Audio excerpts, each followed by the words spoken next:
on the opposite side. That's Z, that's E opposite. The way my teacher remembers it is because she used to remember, she was taught in her school. They don't teach it like this now because it's usually used in specific. I think it's just not exactly the most accurate scenario to be using it in, but like in terms of chemistry.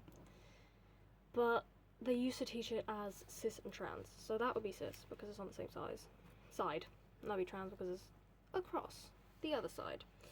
And if you think, you know, Latin prefix, trans, opposite thing,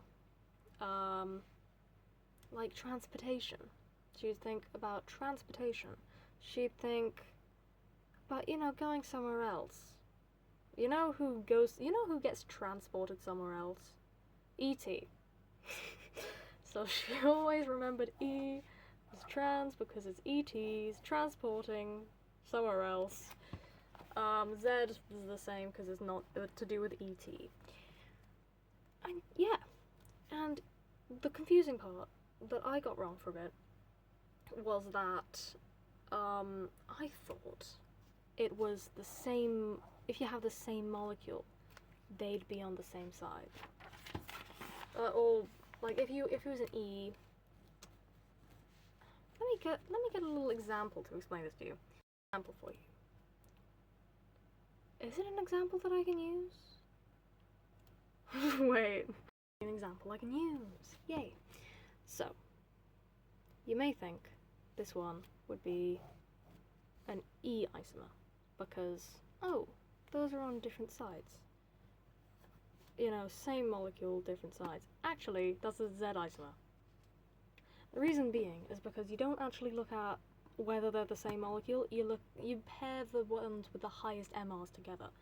So instead of these being opposite, you'd actually be looking at the CH3 on this side with the Cl, because the Cl has a higher MR than that. So that would, in fact, be a Z isomer because you're looking at, oh, this has the highest MR on this side, this has the highest MR on that side. They're on the same size towards each other. This is the lowest MR, this is the low MR. They're the same side as well. So that would actually be a Z isomer. Oh, I've done that really badly. Z isomer. And if you had that molecule and it was the E isomer, the chlorine would be on a different side. So you'd think, oh, that's a Z isomer because those are the same side, but actually, if you have the chlorine there, that's the one with the highest MR on that side.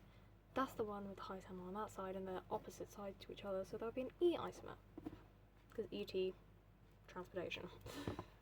And yeah, that's for you.